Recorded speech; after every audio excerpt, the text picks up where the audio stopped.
Howdy, folks. Welcome to the podcast Iron. My name is Laura Mullen Vermilia, and on this podcast, I interview members of the cast iron art community in order to inspire, educate, and spread ideas about iron casting and cast iron art. I am thrilled to have Alison Ouellette-Kirby as our guest on today's show. Alison learned iron casting by an immense amount of trial and error, and her story of steadfast perseverance is encouraging and motivational. Alison, thank you for allowing me to interview you for the podcast. Your story demonstrates how, through passion, a person can achieve their goals and in turn help others to do the same. The Podcast Iron Show is sponsored in part by supporters on Patreon. So thank you to everyone who has joined as a Patreon member to help me afford the production costs of this show. And as always, I'm proud to say that this episode is brought to you by our top supporter, Sloss Metal Arts, which is a national center for iron casting and metal art. For more information about the Sloss Metal Arts program, visit their website, which is slossmetalarts.com. But also follow them on Instagram at Sloss Metal Arts. And additionally, if you want to keep up to date with the upcoming national conference that Sloss Metal Arts will be hosting in April, then you should follow the conference handle, which is NCCCIAP on Instagram. And also periodically check on their website, which is www.nccciap.com. And at the moment, they're accepting applications to the juried exhibition, and conference registration is now open. And at this moment of this recording, workshops have not yet been announced, but be on the lookout for that too.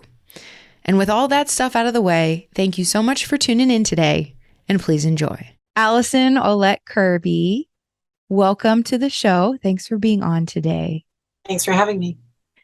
And so we're going to start off with our first question. Well, Alison, who the hell are you anyways? Sometimes I think I don't know. But I guess I would say that I'm an artist. I'm a professor. And I, when I was in graduate school, my major professor, Dennis Peacock, used to actually get upset with me because he would say things like, "Why do you always want to learn something new?" So today, before the interview, I looked up a word for someone who always wants to learn something new. And there is actually a word for it. I'm a philomath. A philomath. Yes, it's from the Greek philos, meaning like philosophy, but means that you love something, and manthanium, which means to learn. So I love to learn. And I feel like research is showing, I can't cite any sources for this, so it's a little BS, but that's one of the key components to staying young mentally. Well, I hope so. I hope so. Me too.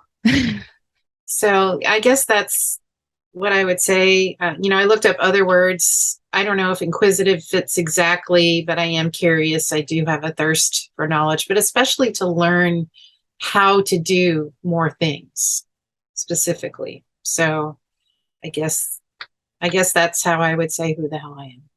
I want to go to our second question, which is kind of about your formative. All right. So I'll tell you something. For the first couple of episodes, was asking people about their formidable years instead of formative years. Maybe they're both. Yes.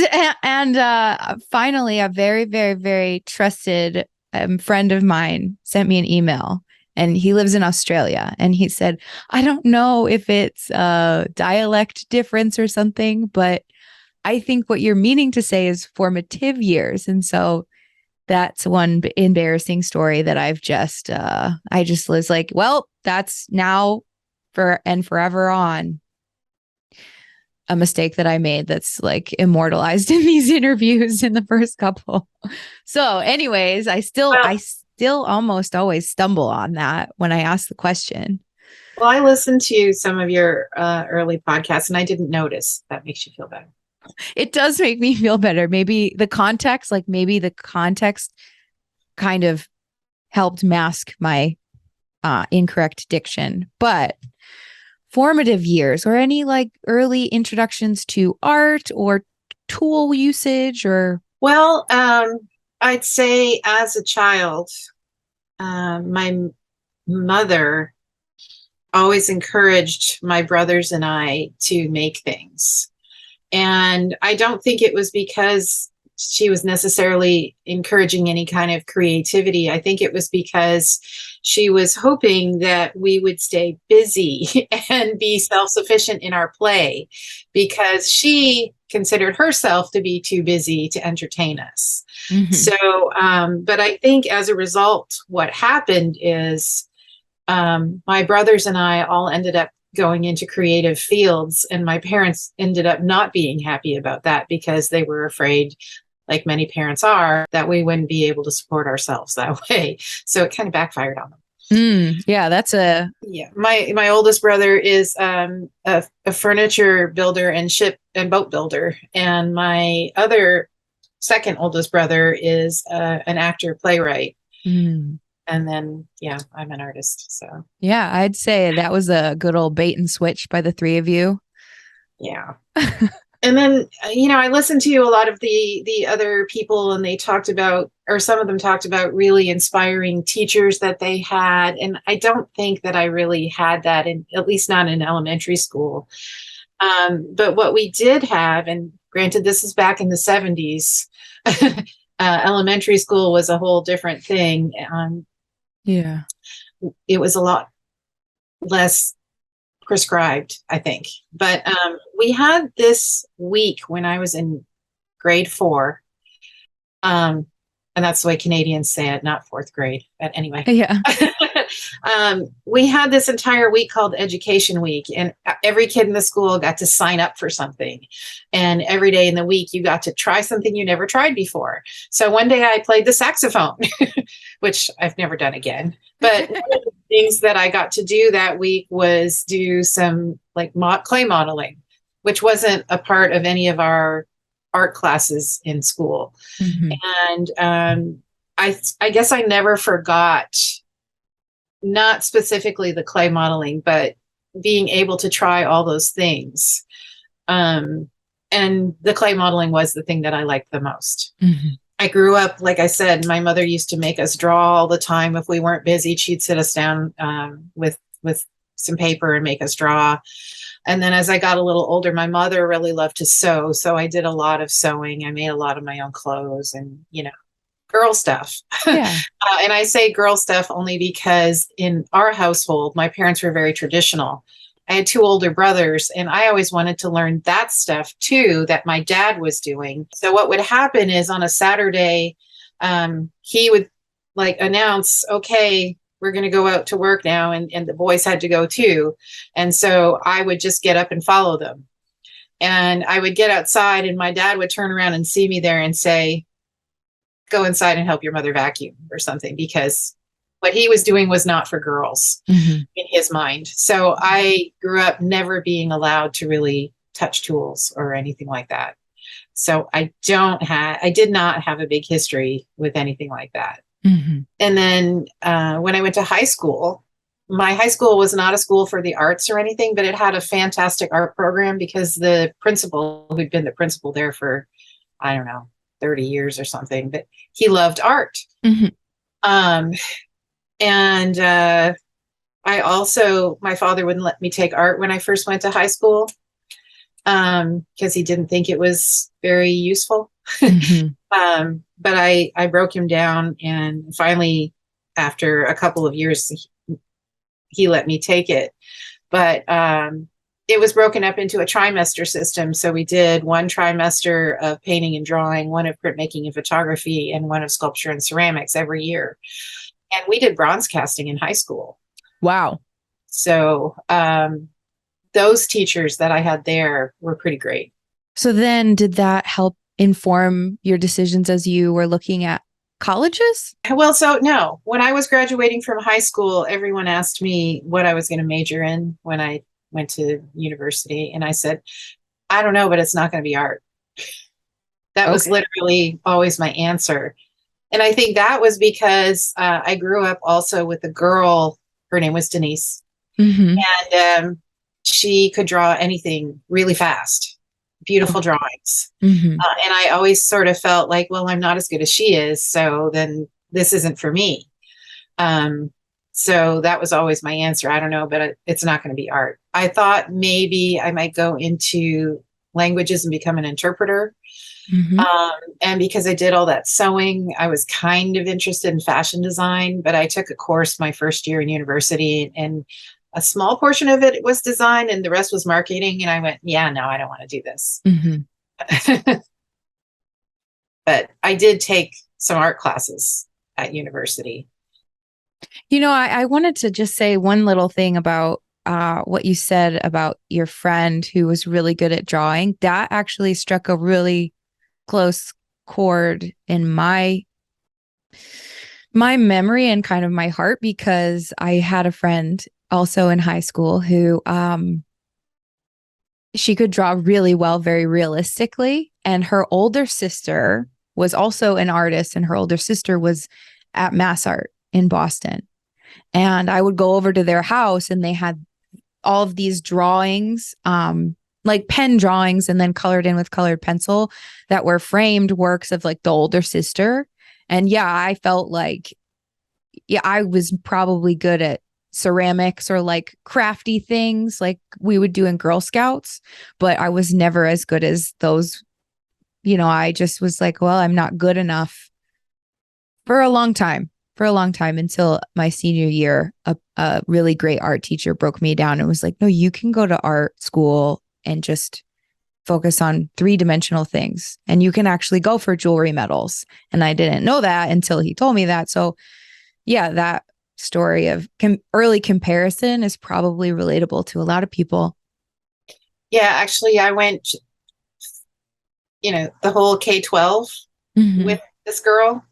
And when I was in grade 2, we were preparing for, one of those. This didn't happen very much at my school, but one of those pageants or whatever you want to call it, where your parents come and the kids all do something on stage. Yeah. And my grade 2 class was doing this little song, and kids were going to be, below like a water and holding up these little paper drawn characters. And she was sick, Denise, and I drew the duck. And I was so excited because my duck was going to get used. And when she came back after being sick, she drew a better duck and they used hers instead. Yeah. I would say that's a traumatic childhood memory. Yeah. Yeah. So yeah, I never had a lot of confidence in my artistic ability. Yeah. And I can relate, and I can see why. We're gonna use her picture of the duck. Hers was better. What can I say? I mean, yeah. These things, we never forget them. them. And no matter how meaningful it is, or then we grow up and we are able to look at it in a different light, but it's still like, that still affects you as a kid. Okay. So I interrupted you talking about college though. So let's go back to that. So well, yeah. So my parents didn't pay for me to go to university. They made this deal with the kids in my family. They weren't going to pay for us to go to school, and we weren't going to have to support them when they were old. So, wow, that's I think it was a good deal. I think that's fair. I think also it taught me a lot more responsibility and independence. Yeah. But I was expected to go to college. Okay. Even though they weren't paying for it. I understand. So yeah. I did. But what I didn't want was to go to the one near where I grew up. But I didn't have enough money to go anywhere else, and I got a scholarship to go there. So I went there my first year. And as I said, I did take art classes, but it was 2D design and drawing one. And and a lot of the gen ed courses, like, intro to anthropology and all those kinds of things. Yeah. And I just wasn't really all that invested. All I wanted to do was get out of town. So the day after classes ended, that spring, I moved to Toronto because I wanted to be in the big city. I wanted to be somewhere else. I wanted to start my life. Yeah. So I moved to Toronto and transferred to York University and decided, I guess, that I was going to be an art major when I transferred there. So you're going in, did it transfer all your credits over and you were able to go in at the sophomore level? Yeah, it did. They had some different, like they had a class called Intellectual Issues in Art that was just basically a class where we talked and we had some guest speakers. Mm-hmm. But other than that, pretty much everything that I did transferred. Mm-hmm. And I took, photography and sculpture and intellectual issues in art. And I was a full-time student for one whole semester because I was supporting myself. I was doing 5 part-time jobs while I was in my while I was in school there, and I had a boyfriend, and I just couldn't do everything. So I dropped down to part-time after that. Mm-hmm. And then, long story short, eventually I went back to the first school because I also felt by that point that the second one wasn't better. Mm-hmm. So the first school was the University of Windsor, and I went back there. Okay. I mean, sometimes I feel like everybody's had a decision that they've made that I just needed to try it. Yeah. Just to see. Yeah. I guess this isn't really all that much about art, though. I did go back as an art major at that point again. And I guess this is when I can get around to casting, because when I transferred back in, I didn't entirely know exactly what Foundry was about, but I knew I wanted to be in it, and I don't know why. I still to this day don't know exactly why. I was just like, I'm going to be in that class, and it was full, and I couldn't get in it. And so instead I was in figure sculpture. I was in figure sculpture for exactly 1 day. And right after the class ended, I made a beeline. It was at the same time as Foundry. Mm-hmm. So I made a beeline to the Foundry instructor and begged him, and he let me in. So I dropped figure sculpture. And it wasn't that I had anything against figure sculpture. Yeah. I just really wanted to be in Foundry. I mean, I don't blame you. I mean, and also, I feel like Margie has a similar story in that she didn't know what Foundry was, but she knew she wanted to be in that class. I knew it meant metal casting, but I didn't know, what was involved or what I would have to do. But yeah, I knew I wanted to be in it. Yeah. So you got in it. You fought. I did. Or begged, and then they let you in it. So then what did that look like? Well, I really loved it. The instructor was his name was Rod Strickland.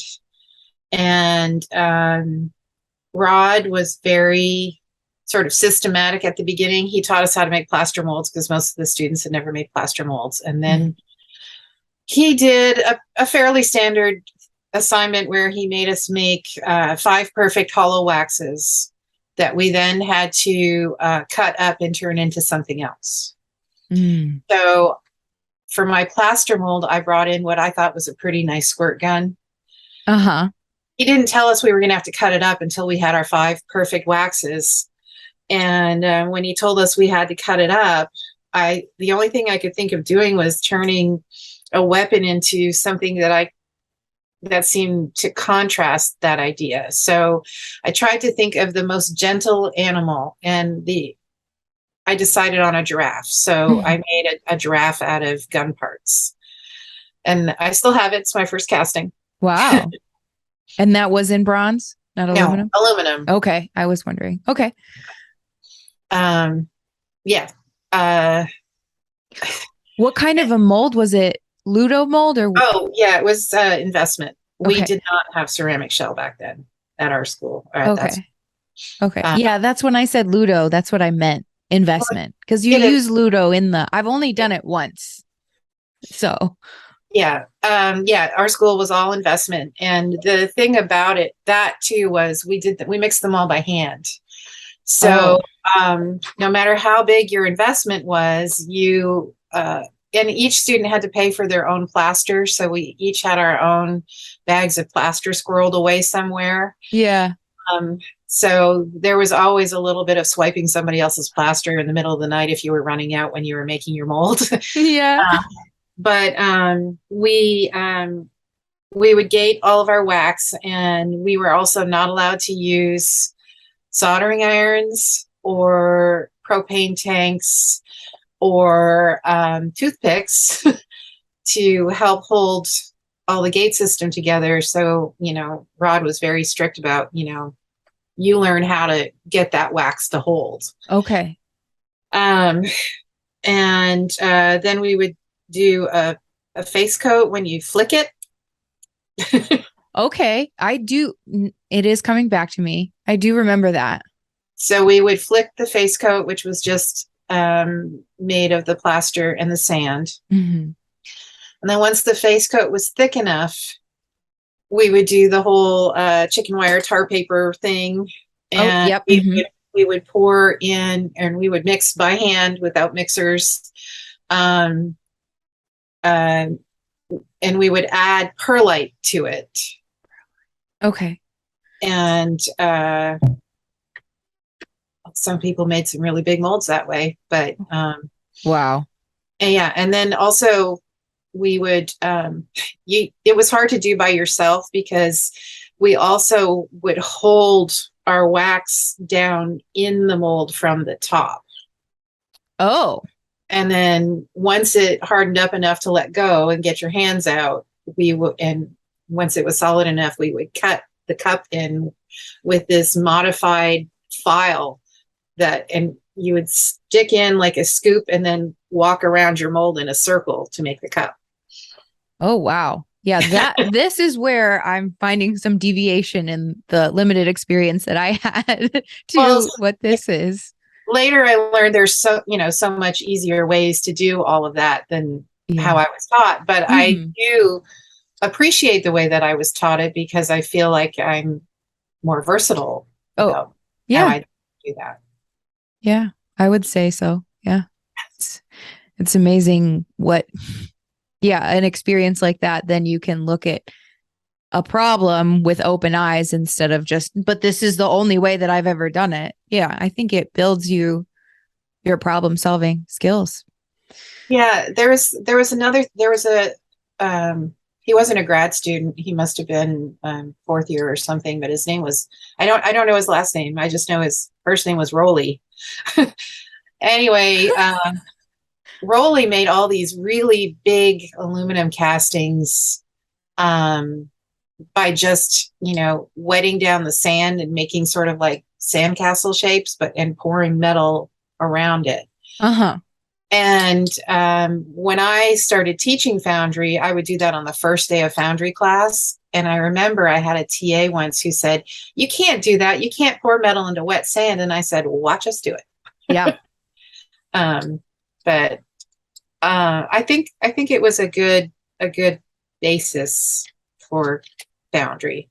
I didn't pour a lot of bronze because it was expensive and we had to pay for all our metal. Yeah. And I don't like bronze. Mm-hmm. Yeah. I don't like the color of it, and I don't like the history that it it's baggage that it's bringing with it, and I don't like it for my work.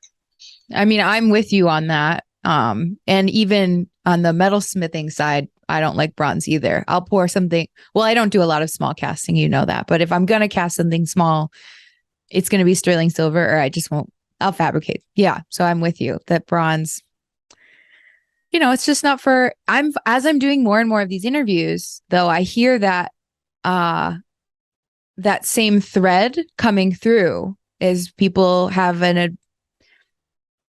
I can't think of the right word right now. Like they're adverse to bronze. That's too strong. People tend to look for look to iron. I've been finding people have been talking about they tend to look to iron as an alternative because of what you just mentioned, that they don't really like the color or the baggage the historical baggage that it could, inflict on their pieces. So it's, I think, a common thing, a common thread for a lot of us. And I guess, did that work that you were making there help you apply for grad school, or is there something else that you want to still talk about in undergrad? I don't want to skip over anything. I guess there is. So even during all this time when I had actually decided to become an art major, and I'm happy because I'm taking some of the classes I was more interested in, because I also almost dropped out of art school because I just found 2D design and classes like that really boring. Which, I guess I got my comeuppance because I had to teach them later in life. But yeah. And it was from another sculpture class that I had. And what the instructor did was he put up a list of names of artists on a board.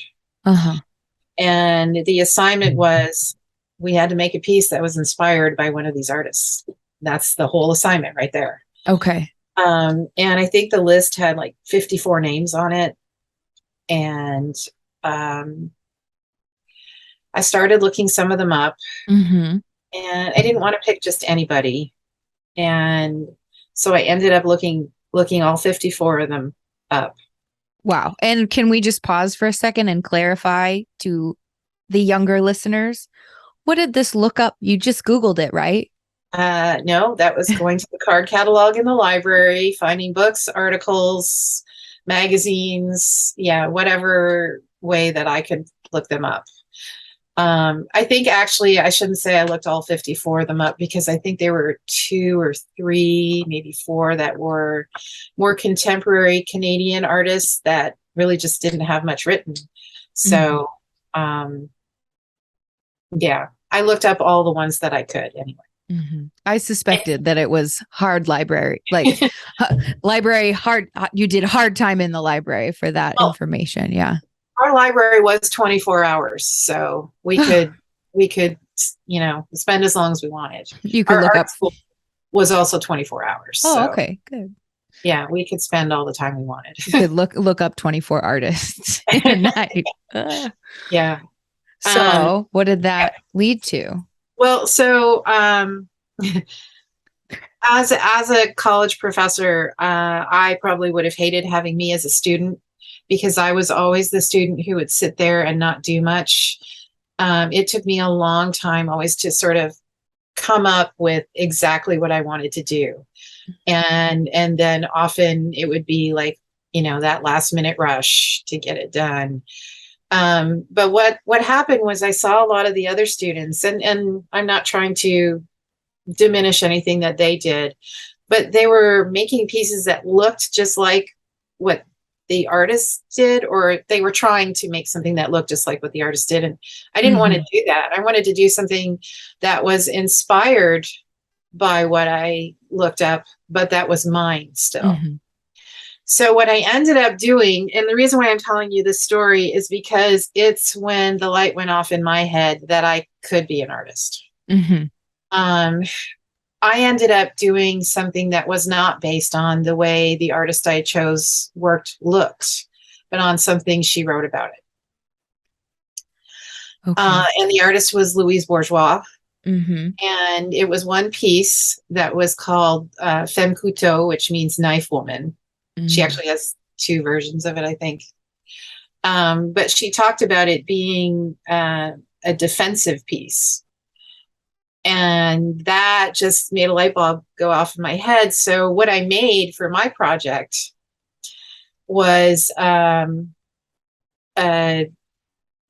truncated bust with, no head or arms, but of a female form with generous breasts. But it was just made out of rod and welded. It's also the first time I ever welded. But it was made out of a rod and welded. And in the abdomen, there was a metal detector, or motion detector. And then in the upper belly, there was, so in the breast, there were two little plastic dart guns. Oh. And there was a solenoid in it. So when you walked by the motion detector, I keep saying metal detector, the motion detector, it activated the solenoid, which pulled this little bar that I had put across the triggers, and the darts went flying out. And I had replaced the little suction cup darts with little aluminum tips that look like Hershey's Kisses. So when you walk by her, she would shoot a little aluminum Hershey's Kiss nipple darts at you. And so the Louise Bourgeois piece was called Knife Woman, and I called mine Spring Loaded Woman. Wow. That's a very complex project. Like, that sounds so already mechanical. And did you cast the darts? No, I just took some aluminum rod and filed it down. Okay. That's fascinating. Okay. Well, I was very lucky because when I was in school, we had this other guy there. Oh my God, suddenly his name is escaping me. Oh, Bernie. His name was Bernie. And Bernie already had 2 master's degrees, and he was in his 40s. And the man was like, I used to tell everybody, we live, his head is the planet and we live on it. That's how big his brain was. Mm-hmm. And if he was excited about what you were doing, he would help you. And he's the one who told me, oh, well, the mechanism you need is called a solenoid. And then I was going through all these electronics catalogs with the tech at my school, trying to figure out what kind of solenoid to buy. And one of my friends who was in school brought in an old 8-track deck because they have solenoids to change the tracks. Oh, okay. And we tore that apart, and that's the solenoid that ended up in Spring Loaded Woman. Wow. Well, it sounded like you had, like, the professors were legit, but then also the students. You had a community that were. I had a great community in undergrad. Mm-hmm. A lot of those people are still some of my closest friends. Good. Good.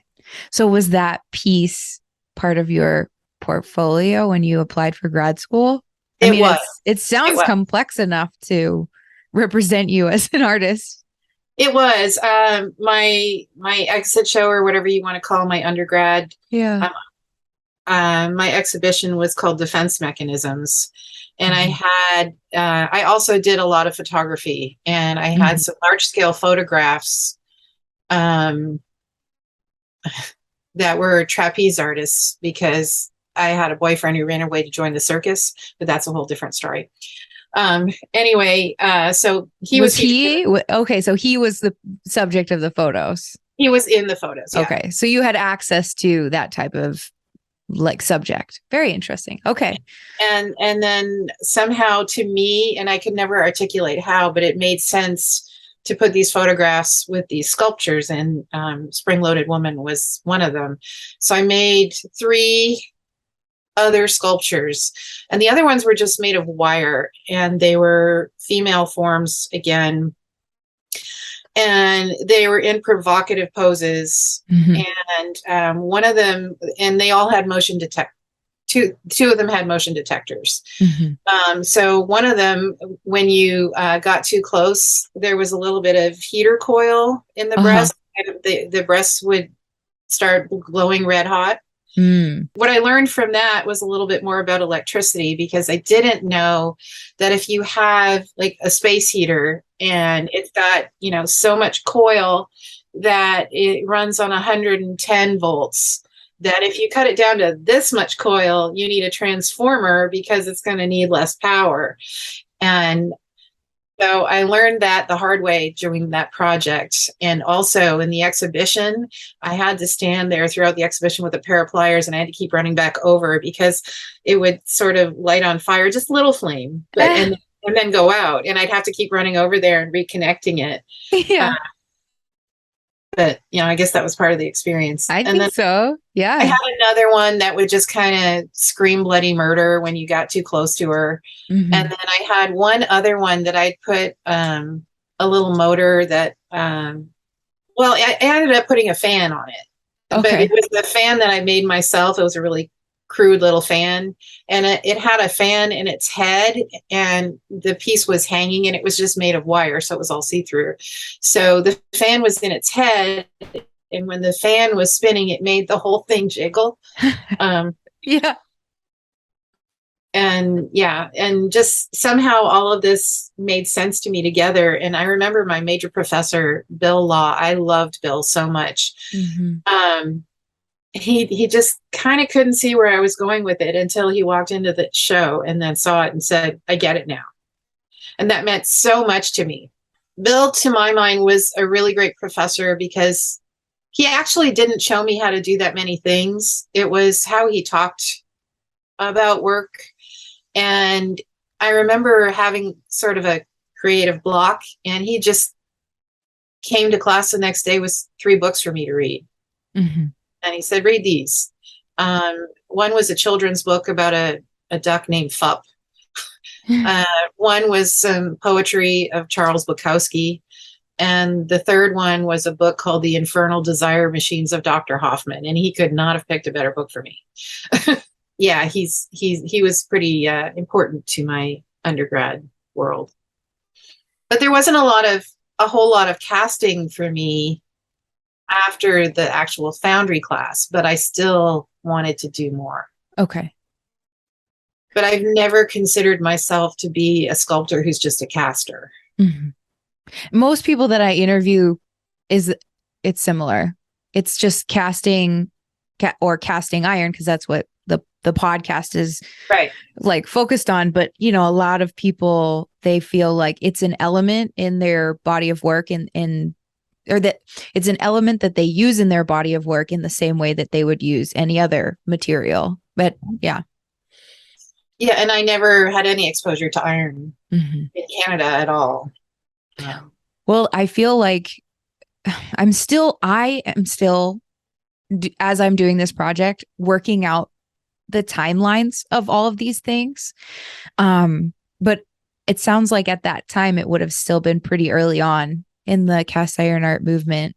Well, I think so, because when I started graduate school, which was in 1993, Jimbo hadn't been doing any pouring yet in Georgia. Yeah. I think obviously Julia Schmidt was already pouring, and Wayne and Tom Geip and some of those guys were already playing around with it, but yeah, not too many others. Yeah, it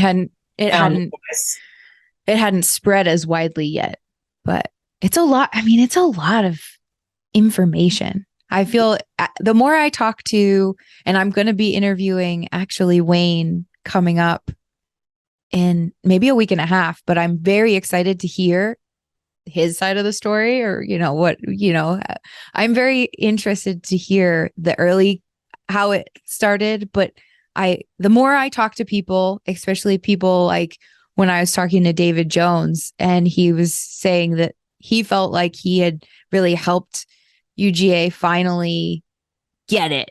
Like he played a big part. He and the other students at that time played a really remarkable role in getting iron to UGA and having it be like successful and a continuous ongoing thing. And I think that he should be proud of that. And I definitely benefited from it, but it's like people from my generation or the people younger than me, we have it so easy compared to what, all those people that you just mentioned, like Wayne Potraz and Tom Geip and, George Beasley, Charles Hook, all of those people, we're still figuring it out. Anyway, so how did you decide you wanted to go to grad school?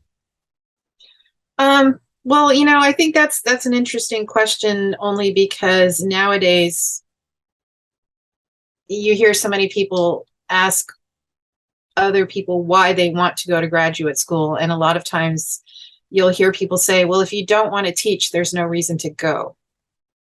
And that is definitely not where my mind was. In fact, I was pretty sure that I didn't want to teach and that I wouldn't be well suited for it because I was too shy and quiet. And I still lacked confidence. But what I had such a great experience in undergrad that I didn't want that kind of experience to end. And I wanted more. and I wanted to learn more. Mm-hmm. And that's why I wanted to go to grad school. I think the person who put it best that I heard was Jerry Massey did a talk at one of the Slosses, and he talked about why he wanted to go to graduate school. And he said, because he wanted to be a master fucking sculptor. Yes. And that's why you should go to grad school. Exactly. Yeah. And yeah, I really appreciate that he didn't say it's because I thought I might want to teach, you know. Yeah. I mean, obviously that's one reason, but it's not the only reason. Mm-hmm. Mm-hmm.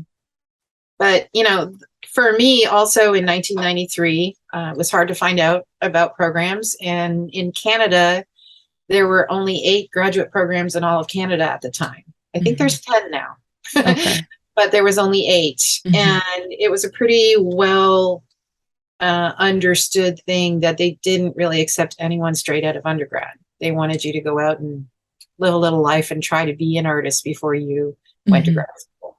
Mm-hmm. So all of us that I went to undergraduate school that applied to grad programs applied in Canada, but also applied to programs in the US. Mm-hmm. And we had no idea how to find out information about the programs in the US because there was no internet. Yeah. And so we asked our professors, and one of the reasons why I applied to the University of Tennessee is because that's where Rod Strickland went. Yeah. So I applied there and a couple other places that, you know, some of them were just a shot in the dark. Hey, maybe that's a good place.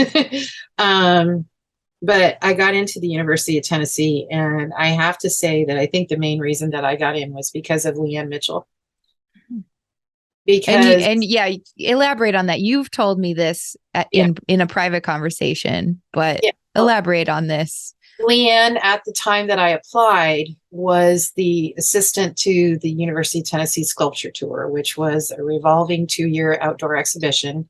And Dennis Peacock was running the sculpture tour, and she was full-time staff working because he was a professor. So she probably, you know, made it all happen. Mm-hmm. I know you know Leanne, so you know Leanne is a woman who can make things happen.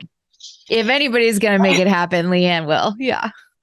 But Rod and Leanne were friends, and I didn't know this, but Leanne had called Rod and asked him about me, and he said, yeah, you should take her, I guess.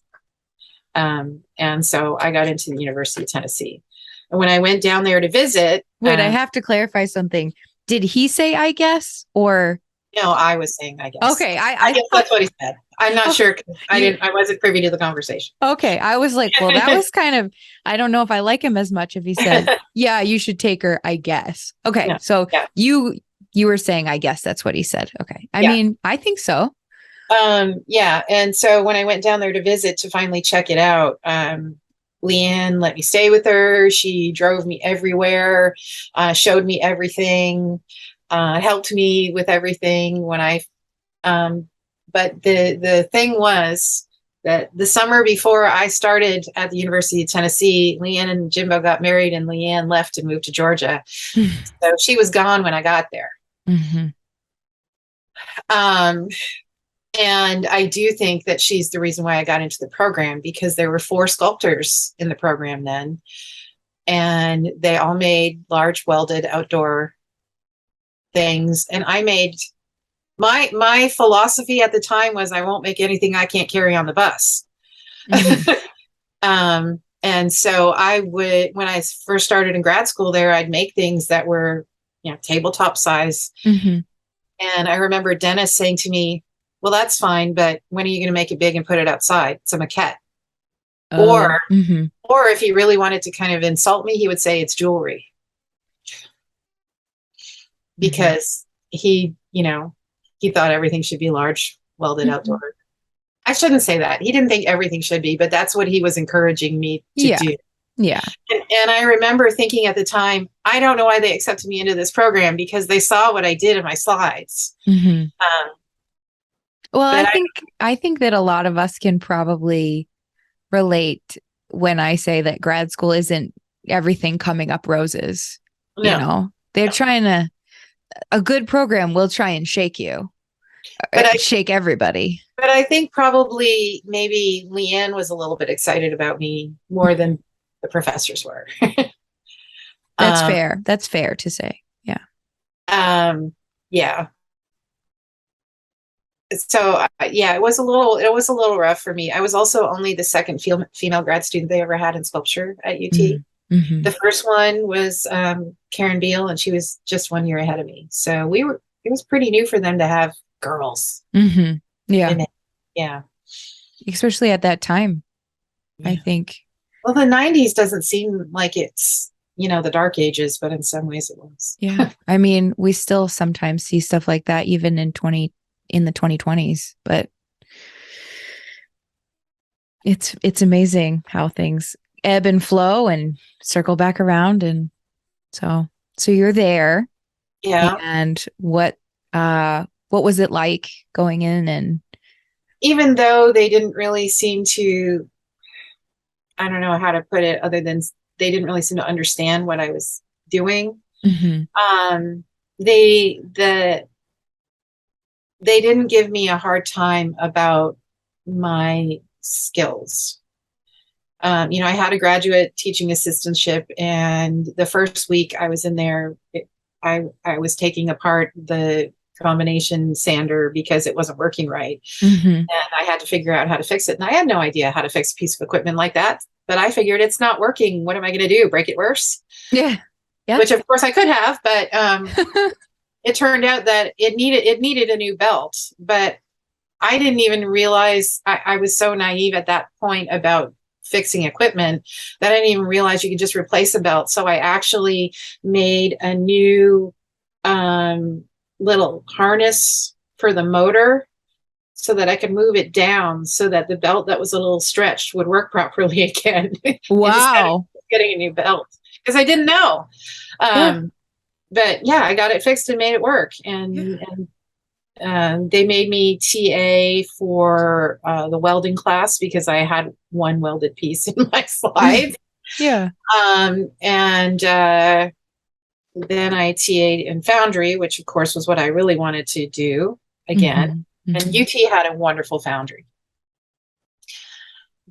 2 kilns, big car kiln. I think somebody else already described this to you. Maybe it was Remy. The foundry had a door on each side and a track that went all the way through both doors. One area was where we made investments because we were only doing investment. Yeah. And the other area, you could pick up anything. But anyway, it worked really well. Nice big sand pit, 2 furnaces, and 2 burnout kilns. One of the burnout kiln was really weird, or not weird, old. And it had, it's like you see in B horror movies where they're going to infuse life into the creature they've been building. And they have this big panel they grab onto a handle and switch it down. Yeah. That's what that kiln was like. And it didn't have a controller on it, but we knew like how often we had to switch it to the next switch up, and we would fire it. And the way we knew when the firing was, or the burnout was done, was we would put a brown beer bottle in it that we could see through the peephole. And when the brown beer bottle slumped, it was done. And it worked perfectly every time. Wow. That's similar to, in ceramics, cone firing, and when it's a similar idea. We called it cone bud. But we also had a much bigger kiln with a controller, Yeah. But when we weren't firing a lot of stuff, we would use the little cone bud kiln. But anyway. My goodness, that's so funny. And it's funny that I just mentioned that about cone, because, Rob does a lot of ceramics and stuff, and he talks about cone packs, and I don't know much about it, but it's almost like we had rehearsed that, because then I said about the cones and you're like, yeah, I go, okay, that was for the record, that wasn't rehearsed. Anyways.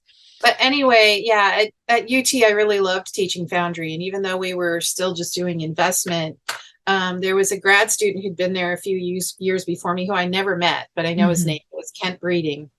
And Kent had sort of streamlined the whole process of making an investment. So we had wax cups that we would attach to a board. Nice. So we were building everything the opposite to the way that I learned them in undergrad, still indirectly gated because it's investment. Yeah. But and already like sprue tree mold and all that stuff. I was like, oh my God, you don't have to build all that from scratch. Yeah. Because at Windsor, we had nothing. We even had to buy our own wax at Windsor. So if you didn't have enough wax, you'd be scraping the tables from the spills that other people didn't want to clean up. Yeah. But yeah, so, and he had, you know, this exact recipe for, you know, how much water you were going to need. Whereas at Windsor, we were doing that by feel. But so it was a lot easier. And I had 17 students in my foundry class when I was the instructor of record. So it was a pretty big foundry class. Wow. And we did pour on the first day. And Noah was one of my students. So that's where I met Noah. And the rest is history. No, I'm just kidding. And we're going to hear more about it now. So, so this is where I can bring it around to iron. We did not pour iron, but I had to go to a wedding in Canada that I was in. And Leanne Mitchell still had property in Knoxville. So she would come up pretty frequently to work on the property. And so I asked her if she would sub for me while I was gone for a week. And she said yes. And she came and stayed for more than a week, but she taught me when I was there, and all my students how to make sand molds. Wow. Can you tell me what year this was, or roundabouts? It doesn't have to be exact. I think it would have been 94 or 95. I'm not sure which. Okay. Yeah. And it was using furan. Have you ever used that? No. The dark green, really toxic stuff. I've seen molds at pours of other people's molds made of it. So that's what we were using. And Jimbo came up at some point too, and added, you know, to what Leanne taught us with extra, you know, thoughts that he had. And so we learned all about making sand molds from Leanne and Jimbo. Wow. And then also I heard around that time that Skip Van Houten was making molds using cement and sand. And so I decided to try that too. That semester when I was teaching that class. So we made some cement and sand molds, and as long as they didn't sit for too long and absorb a lot of moisture from the humid Tennessee air, they worked great too. Oh, okay. What's too long? Is that like 3 days, or is it a week or a month, or? Well, it kind of depended on the weather. Okay. Time of year. But I was learning a lot of new things about mold making, so it was really pretty exciting. And I don't know exactly what year Jimbo was building his first furnace, but it was around then too, which is probably why they were thinking about sand molds. And so the first time I poured iron was at one of Jimbo's pours at UGA. Okay. And, you know, I didn't get to do that much. I didn't get to work on the furnace. I was on a ladle crew. But that was my first experience with an iron pour. Yeah. And then I went to several of Jim's pours, and then the pig roast barbecues after that Leanne would put together, and, you know, camp out at their house. And, yeah. So what did you think about iron when you first saw it? Because you have extensive experience already in other casting, like the castings of other metals, but what was, in your opinion? I didn't really think it was, you know, obviously the furnace, the melting process was different, but, and we couldn't use investments, but I didn't really see it as that different. Okay. Yeah. It's still melting metal and pouring it. Yeah. Because I made a lot of pieces that had moving parts, weight has often been an issue. So, I wasn't really sure yet how I was going to use iron in my work because of the weight of it. One of the things that I love about iron is the color of the iron. I love the color of steel. I love mill scale. I love all these natural, I don't know, I guess mill scale is not natural, but I love all the natural colors of these materials. Yeah. And like the naturally occurring colors and like mill scale could even be like a texture. I feel like that's naturally occurring in industrial materials.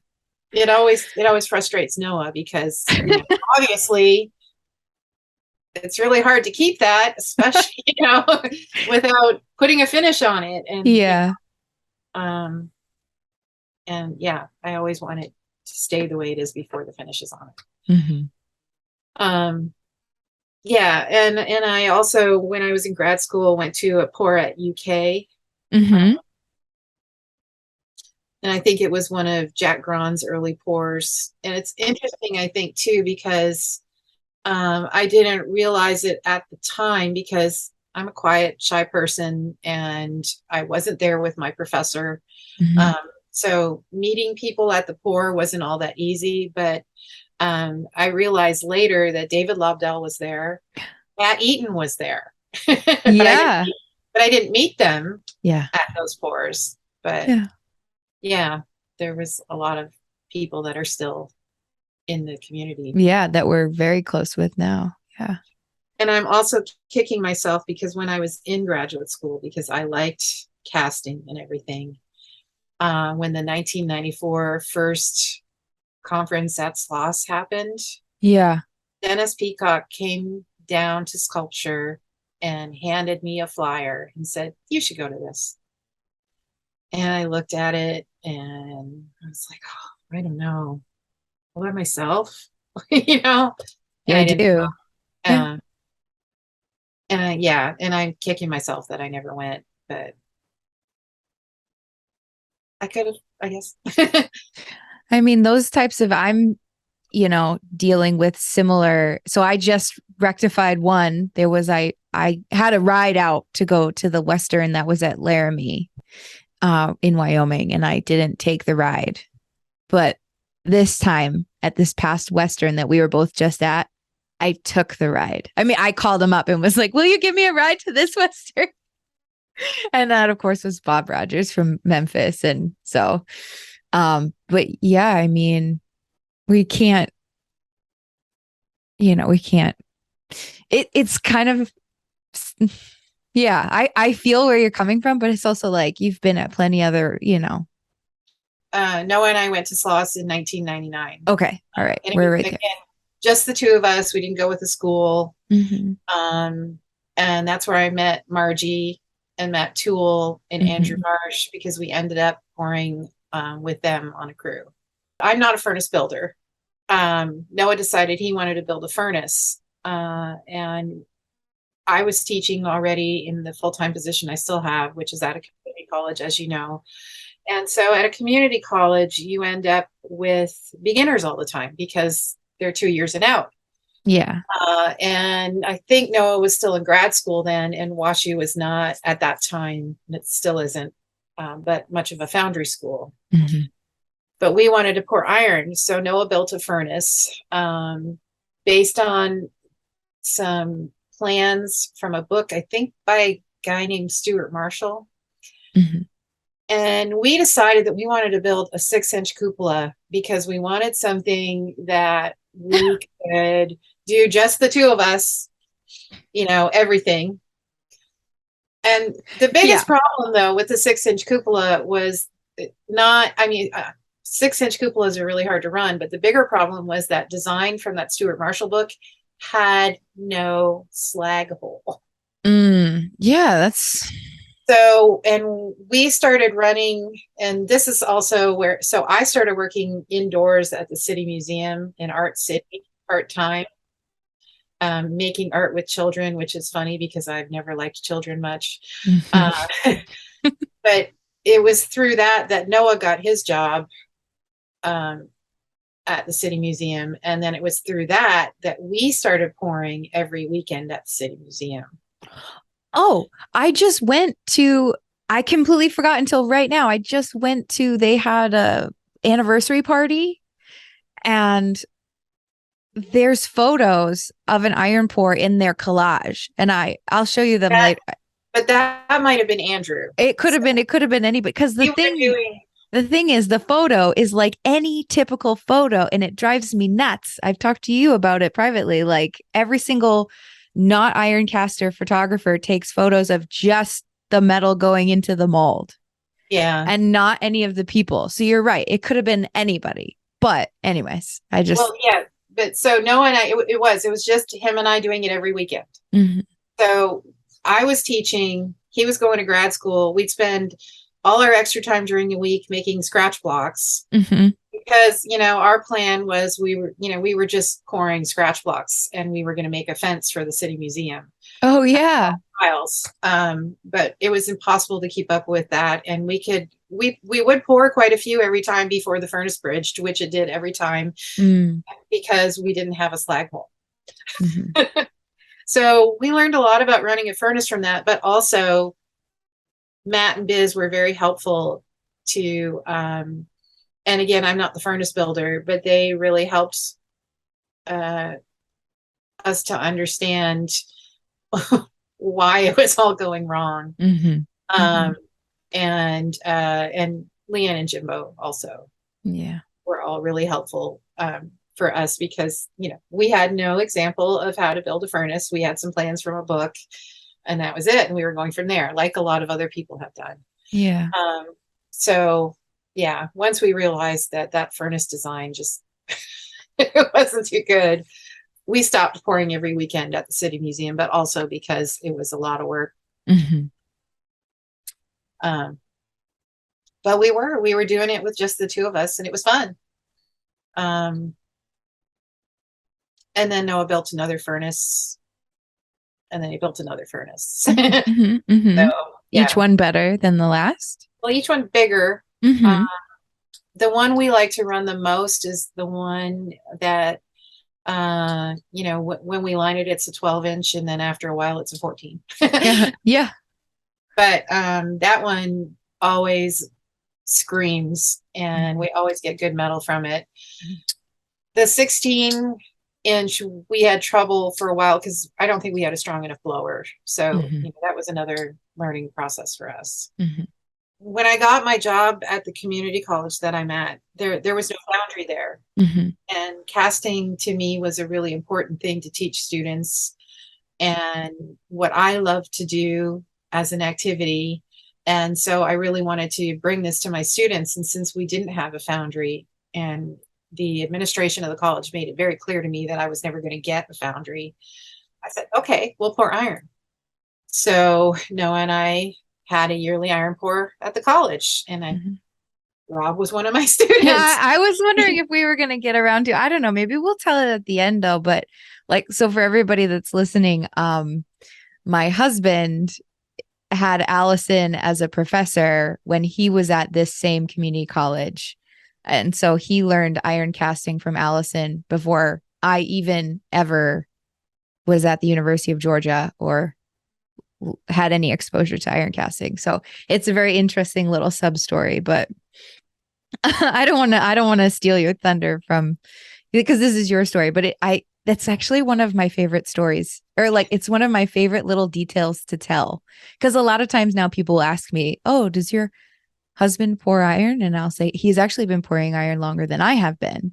And then I'll say, yeah, his professor was Alison Ouellette-Kirby. And they're like, no. And I'm like, I know, it's crazy. So. Yeah, well, so the way that Noah and I always did the division of labor, because again, we always had beginners. Mm-hmm. So never poured any metal for the most part. Sometimes he had some that did, depending on if it was a semester when he had a foundry class at Wash U. But he would run the furnace and I would run the crew. So for years and years and years, I never got to run a furnace. Mm-hmm. And I finally reached a point where I said, somebody else is running the crew because I want to learn how to run the furnace. And I still wouldn't even say, I could run a furnace by myself. Maybe I could. I've never actually had to do it alone. We should, maybe we can, I have this is I have so many things that I want to tell you in response and I'm trying to keep it, repress it. But, I have something to tell you maybe in the after show about the first time that I was put on the spot to actually run a furnace. So maybe I'll tell you that little that little anecdote about. But I'm with you is like a lot of times there's already somebody when I go to a pour that is, set in the bed and they're going to be on the slagger and it's like, okay, I don't have to. Yep. And we do, this is a team sport. We Yep. talk about it a lot on the podcast too. It's like, so. Yeah. I think I pretty much know how, but the truth, the proof would be in the pudding. Yeah. Yeah. And I hope that the medal wouldn't be pudding, but whatever. Well, yeah. So, yeah. So yeah, Noah and I were pouring iron a lot, once a year at my school, but we would pour iron in between. We poured iron at the Appalachian Center for Craft one year. We poured in the alley in St. Louis. We poured whenever we wanted to pour. And we also traveled to a lot of pours. So we went to Pennsylvania to pour with Remy and poured 2 days in a row that one time. We traveled to pour with Matt and Biz a lot. We, I don't know. And then we started going to the first Western and then Iron Tribe. And I do have to say that becoming involved with the Western was really important for me. And I think it's partly because Noah and I always felt like we were a little bit on the outside, even though Matt and Biz welcomed us in and Leanne and Jim always did. But because we didn't do it in the schools that we went to, we didn't have all those connections that everybody else had. And the Western people really just welcomed us and were so inclusive and friendly. And when I say inclusive, I don't mean, they weren't letting girls pour in other places or anything like that. It's just they were so friendly and they seemed to like us and wanted us there. We loved it. And so the more we got involved, the more we were involved. Good. Yeah.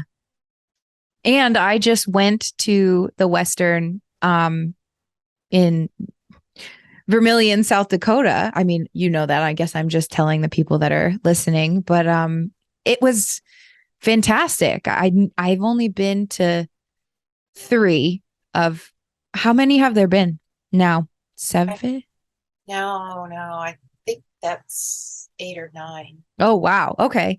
So I've only been to 3, and one was really situational because I just happened, it was in Granite City here, kind of like you and Noah. I don't know if you guys, would you say you hosted it? Well, yeah, we were the host. Okay. Yeah. So when you hosted it here, it was really convenient for me because I was already living in the area. But at that time, I don't know if I would have had the vacation time or the funds to be able to go. So I lucked into that, which was fantastic. But they're just some of my favorite conferences that I've been to because I love Sloss. I love Sloss. But there's something about how big it is. It's kind of like a 3-ring circus and you can't see everything. And that's okay because that's part of what the national conference at Sloss is. But at the Western, I feel like it's pared down. I feel like sounds negative. I don't want to say pared down, but I want to say it's easy to be able to see everything and feel like kind of witnessed everything that there was. I got to see all the panels and, there was no 2 panels at the same time, which is what some conferences have to do because of scheduling. Like you have to if you have that many. But yeah, I just feel like I meet a lot of new people at those too because of the way the format is where we all eat together and yeah, they're just really great conferences. You guys do a really, really good job. So thank you to you, but to everybody. Yeah. Well, it's definitely a group effort. And I think also one of the reasons why Noah and I are both so fond of the Western folks is because they helped to make all the 6 Mile events really successful for us. Toby was always a big part of bringing all his students, and David came and brought a lot of students, and anybody who could come came. Also the folks from UK like Jeremy came out and made our 6 Mile events pretty successful. Mhm. But Actually, yeah, I don't want to say I forgot about 6 Mile because I obviously didn't, but I think I was going to skip over it because but yeah, 6 Mile, so that's a nonprofit that yeah, it's 501(c)(3) nonprofit, and um, we haven't run our conference in quite a few years now. well, I think that that's common with a lot, especially because of the pandemic, but then also like life events, like, stuff happens. But I would say that, and I've talked about it on a different episode before too, being just being dropped into St. Louis for a random art residency, not related to you or 6 Mile or iron casting at all, but being able to immediately be re-enveloped into the iron casting community just in a different location was a huge gift for me, that you guys were just here and set up. And I think I moved in August and you guys were having a 6 Mile sculpture do you call them conferences, or We called them conferences, although I don't know if we should have, because we never had panels or anything. Our idea oh, was just everybody comes and makes molds, and we all, and we cast them. yeah, Uh, it so was fantastic. I I don't know mean, technically if that qualifies as a conference, but that's what we called it. yeah, I mean, it is what you want it to be. And so, but those were really great for me to get reacquainted. I had never met anybody from UK before. And then everybody coming from UK and coming from Carbondale. And because Christy Summers was still Right. at Carbondale then. And so she Yeah. brought her students. I mean, it was like, yeah, I had been to SLOS once and I had met some people from like Florida that had come up to UGA, but that very first 6 Mile conference really helped me find a place and feel like I had home. So, Were you at the very first one? oh, I have no idea. I can tell you what year the one that I'm talking about was in 2012. Is Okay, in no, our first one was 2010.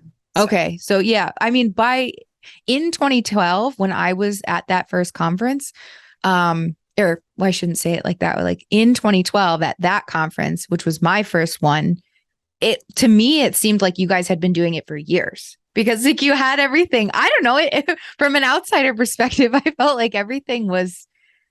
I had been to the metal museum for a couple of times at that point, and you guys seemed, to me, from like I said, an outside perspective, you seemed as set up as the metal museum foundry was, but more well, because we were lucky because Granite is a metal town. mm, So we had access to materials. yeah.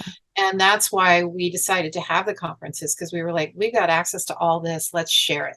Mhm. And also Noah and I found that the art community, and specifically the sculpture community in St. Louis, even though there's a lot of sculpture in St. Louis, there's two sculpture parks, Yeah. City Garden and Lamar, but that there wasn't any, community in the community. And Hmm. so we decided that if we wanted to have it, we were going to have to invite them to come to us, Yeah. as well as going to them. But that was the best thing we could think of to do. We've got all this stuff to share. Let's invite people. Hmm. And also it's because there was one year, Noah and I curated a cooker show at the Metal Museum. Hmm. And one of the people we invited into the show that year was David Lovedell. And we were sitting at breakfast with David one day, and Noah and I were kind of complaining a little bit about the lack of people that were like-minded, Yeah. that we had in St. Louis. Yeah. And David said, well, if you do something, we'll come. And Noah and I were like, really? Yeah. You'll come? All And the so we did. way, Yeah. all the way from Las Vegas, New Mexico. It's a long drive, but yeah, you're right. Yeah, and I don't know why and maybe Noah realized this. I don't want to speak for him, but I guess I didn't really realize it, because even though I will go to other people's events, I just never stupidly thought, oh, well, if we have an event, people will come to it. So And a Yeah. lot of us have very fond memories of those, even at this past Western, I was talking to some people. I can't pull out a specific person or story right now, but there's a lot of like, oh yeah, the first time I met you was at 6 Mile. Yeah. So they made a big impact on a lot of people. Mm-hmm. Well, we tried to make them fun. They and, were. I and get mean, and get metal board. yeah. No nonsense, straight to the point. And I like that. Sometimes, I mean, panels are nice. It's great. But sometimes just being able to focus on making your mold or being able to focus on making your mold and not have this like, well, you're going to go to the panel, right? You're going to go to the keynote speaker, right? You're going to go to the slideshow, right? And it's like, no, I'm trying to make my art right now. This is the only chance I get. There's something about being able to just focus is really nice. Well, and we weren't set up for, we didn't have a place to hold panels. Mm-hmm. Mm-hmm. So it was kind of like we had that building. Mm-hmm. We have a big building with a big open space, and we have supplies, and we had the perfect place to pour under the viaduct, so we could do it in any weather.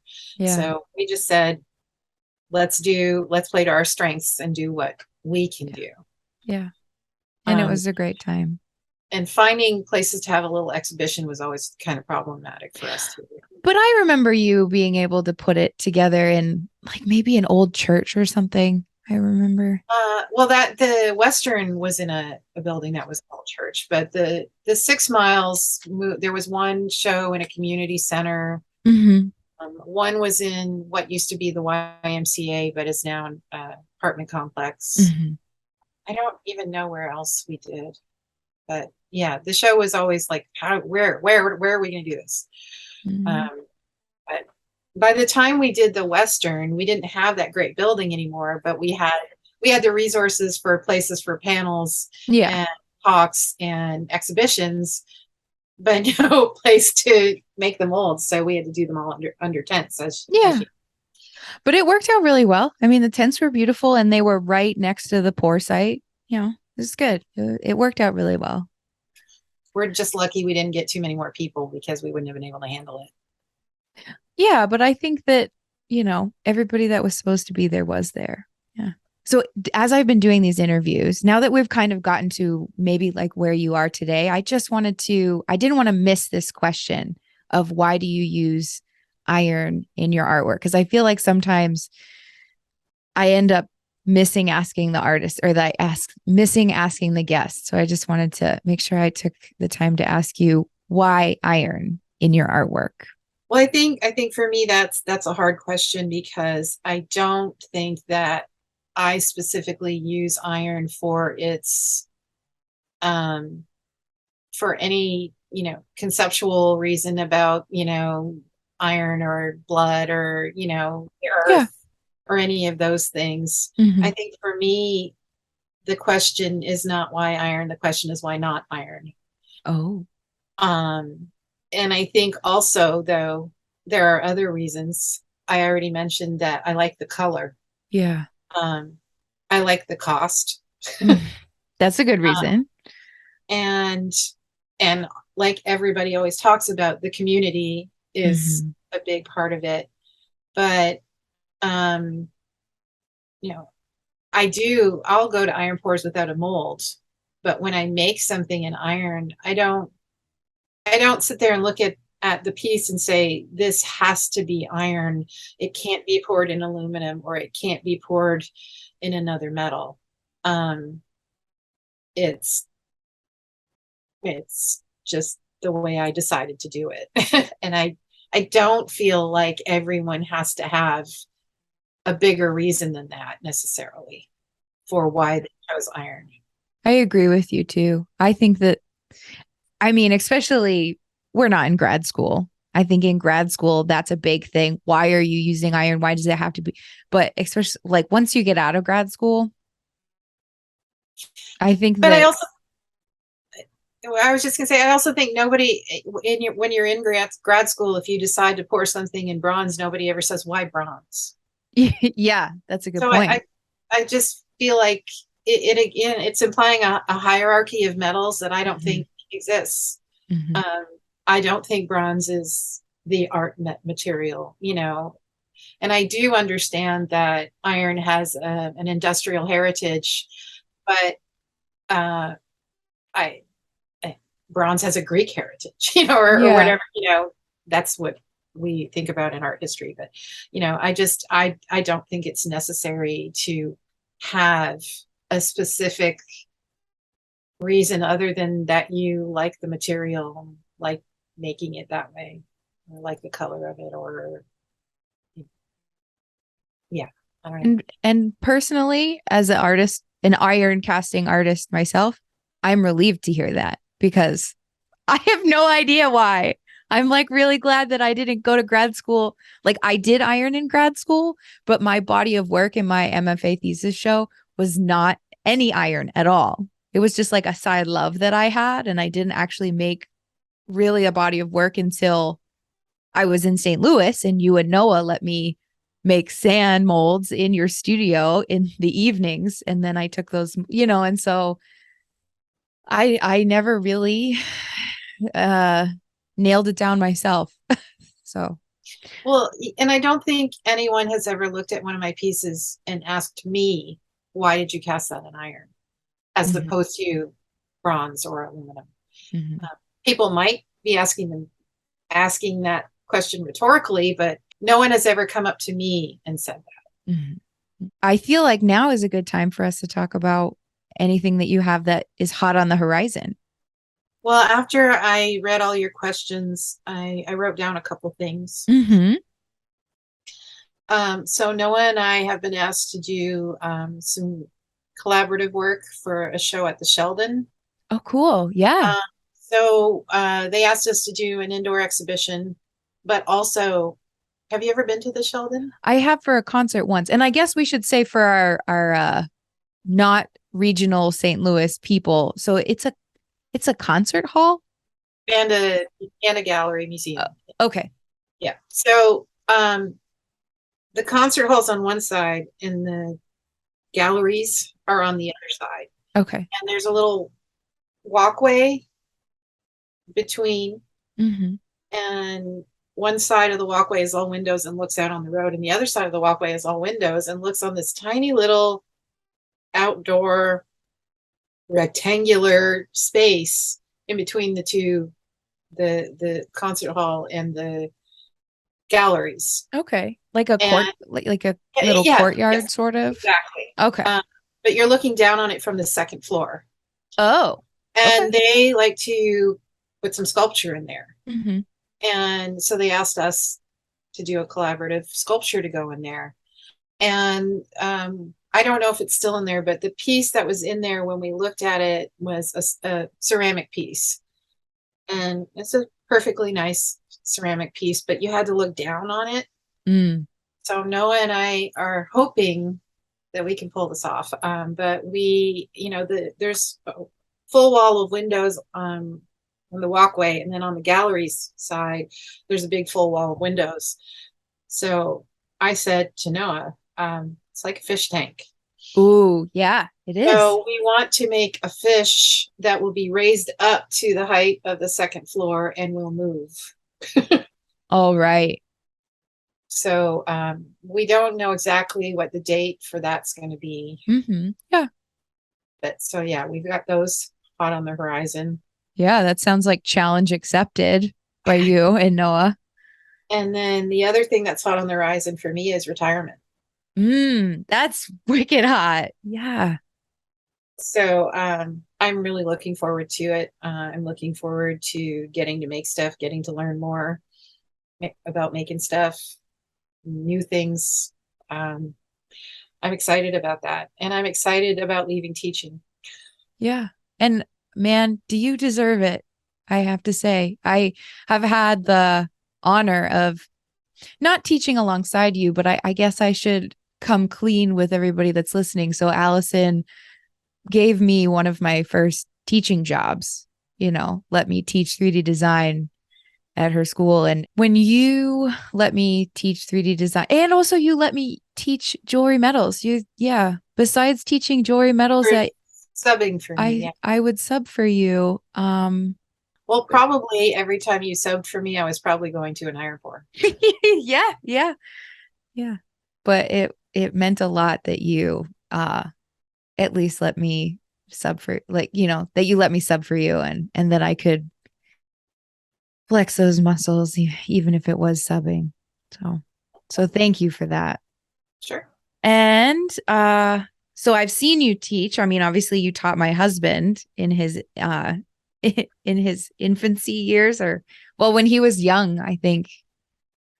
He seemed young. He was young. He was young. Oh man. But And I had his brother, Jeff. at the same time, right? No. No, Jeff was a year or two behind Okay. in my Yeah. class. Yeah. Yeah. They might have both been in the class. If I can't remember if Rob took sculpture too. I mean, he might not even remember. Yeah, like you've had so many students come through, but he might not even remember. But it's funny. He talks about that iron pour if it comes up, that because you have photos. Somebody had taken photos and then you gave them to him, and he's holding the ladle while the furnace is being tapped. And he said that it seemed like he poured a lot because he was on the ladle a lot, because probably was. He felt like all the other students were like, no, I don't want to hold that pot of and hot iron. And he was ready to do it. And he's like, I'll put the silver suit on. I'll do it. Yeah. He probably was on the ladle a lot. Yeah. So funny. It's a small world. It is. So, but do you want to give us some advice in closing? Well, I guess the biggest piece of advice that I would give to anyone is to get involved. And I wish that someone had told me that sooner, because maybe I would have gone to that SLOS in 1994. But, these things don't come to you. You have to go to them. It's very rare in art in general. Like, I notice this with my students all the time. They think that they're going to become these fabulous painters, but that they're just going to be discovered. Mm. And they don't realize that they have to get involved in the art community, in the art world. They have to put themselves out there. And I guess that's my biggest piece of advice. It took me way too long to learn that, probably because I'm a really shy, introverted person to begin with. But get involved. And I mean, I'm really glad that you and Noah and 6 Mile gave me that opportunity when I first moved to St. Louis, because I will say, I don't know if it hadn't been for 6 Mile. I don't know if I would have kept going to the Metal Museum in Memphis. Like I was almost gonna say, I don't know if I would have continued casting iron if it hadn't been for 6 Mile. But we are pretty close to Memphis, so I would have kept going down to repair days. And then pretty soon James was working there and started having the fire conference. So, but I definitely am very grateful that I got to pour a lot more frequently with you and Noah in the area when we do get together. So, well, so let's wrap it up for the public show. I think that that's everything. Okay, so we're gonna close out for the public show. So for the public audience, I want to say, Alison, thank you so much for being on the show today. It's been really a treat to get to talk to you. And even though we maybe live not very far away, if this is how I get to see you and talk to you, I'll take it, because we're so busy. So thank you. Well, thanks for having me. And we'll have to get together in person sometime soon. All right. So for everybody that's listening and watching, thanks so much for tuning into this wonderful episode. And we hope that you go over onto the after show. And we haven't even figured out what we're going to talk about in the after show, but that's okay. We're going to figure it out in the after show. Like all good things, they're figured out in the after show. So everybody that's listening and watching, thank you so much for tuning in, and we'll see you in the next episode. Okay. Bye. Thank you so much for tuning in today. After listening to our chat, I'm sure it's evident to you that Alison has been a major positive factor in my life for a little over 10 years, and I will be forever grateful for all the ways in which she has helped me, not only in iron casting, but in my artistic career as well. And I'm sure you're equally as inspired as I am after finding out the details of her early iron art story, as well as the journey her artistic career has taken her on. Alison, I want to say thank you one last time for letting me capture your iron origin story, and also thank you for the countless ways you and Noah have helped me out and lifted me up. I treasure you both, and as time goes on, I look forward to what we'll accomplish for the future of iron in the Midwest. And for one last word of thanks to our top supporter, Sloss Metal Arts, for supporting this show and helping me capture these snapshots of our community members as they recount their iron art origin stories. And of course, I am truly looking forward to seeing everyone this year at Sloss for their national conference this upcoming April 5th through the 9th. So yes, thank you to Sloss Metal Arts for supporting the podcast, as well as our other supporters on Patreon. The funds that they support me with are invaluable to help me to continue to produce these episodes. So in return for their support, I offer the after show recordings from each episode. And by now, I'm sure you know that it's just an extra 15 to 20 minutes, sometimes more, with the show's guest, where we talk a little more candidly and share at least one more story. So if you're listening and you'd like to have access to the after show too, for as little as $1 a month, go to our Patreon page, which is patreon.com/podcastiron. There, you can choose a contribution level that fits within your budget, but supporters at any level, from $1 all the way up to whatever you can offer, you get access to the after show. And if you don't have it in your budget to support the Podcast Iron on Patreon, it's okay. I understand. Instead, please consider sharing this podcast with someone you think would be interested in listening or watching, and I'll appreciate that just as much. Anything and everything helps, and for that I say thank you from the bottom of my heart. If you want to get in touch with me, you can email me at thepodcastiron@gmail.com. Thanks again for listening and watching. I'm sending you all my love always, and I can't wait to share the next episode with you. I'll talk to you soon, and have a great day.